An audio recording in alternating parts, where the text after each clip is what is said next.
Time for a bathroom movie review. Last week, Netflix released the newest Adam Sandler film, Happy Gilmore 2.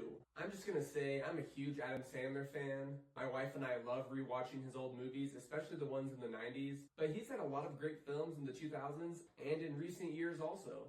And it's really hard just to find a plain comedy movie nowadays that isn't Marvel or a kids movie. So I'm just gonna let you know right now, for me, Happy Gilmore 2 did not disappoint.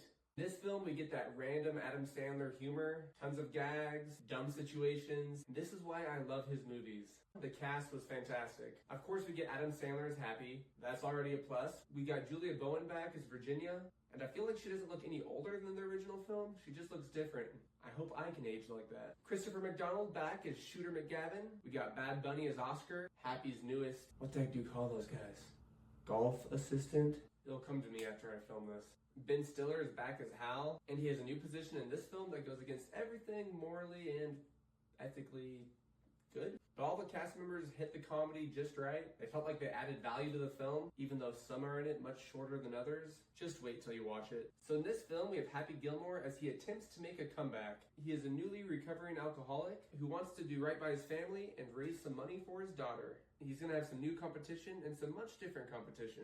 I also just love how simple his movies are, but a lot of fun to watch, and Happy Gilmore 2 made its mark. I will say this, I watched the first one the day before the new one came out, and of course I like the first one more. It's original, sequels are rarely better than the original, and usually I'm not one for cameos, but something that made Happy Gilmore 2 so awesome to me was all the cameos they had. They have so many callbacks to other Happy Madison movies. No, I didn't mix up my words. Happy Madison is the name of his movie company. Tons of callbacks to the original film. In some movies, this just doesn't work, but in this one, it was fun. It was nostalgic. And I say all these cameos deserve the Shooter McGavin sign. According to Google, there were over 60 cameos in this movie. Just to call out a few, we had Eminem, Travis Kelce, Post Malone, Rob Schneider saying his iconic line of "You can do it" from Waterboy, and tons of other characters from other Happy Madison movies. Something cool that Adam Sandler also does in this movie that I really liked was he does tributes. Yeah, they're still cameos in a way, but he does a tribute to Carl Weathers, you know, Chubbs, who Happy accidentally killed in the first one. And then one that was really neat was Cameron Boyce. Cameron Boyce plays the youngest son of Adam Sandler in the Grown Ups movies, and sadly he died a few years ago at the age of 20. But that's who Adam Sandler is. I feel like he plays the roles in his movies that he is in real life. He's goofy, but he's a family man. And speaking of family man, he also brings his real wife and both his daughters into this movie, and he's done that a lot lately. Actually, I think his wife has been in his movies for, I don't know, a long time. But like I said, the dude's a family man. As far as some weak points in this movie, I wouldn't say they were super weak, but the villain of this movie just didn't hit like Shooter McGavin did. I guess this is a spoiler coming up. If you want to click off, I'll give you 3 seconds.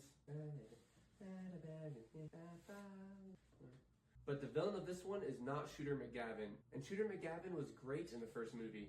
This new villain is the CEO and president or owner of a new rival golf company that's changing the way golf is played and apparently making the ratings go down for actual golf. It wasn't that it was terrible. It just felt kind of, sure, whatever. And then this one isn't really a complaint because it makes sense.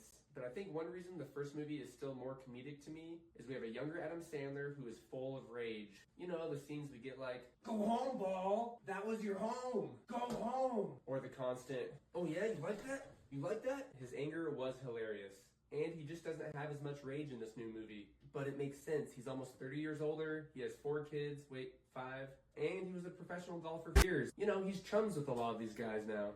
And I like that because it's heartwarming. I'm just saying it made it a little less funny.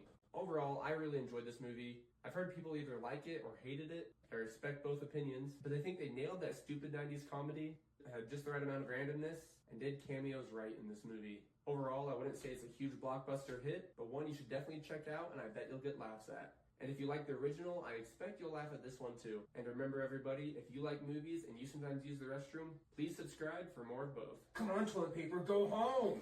That's your home!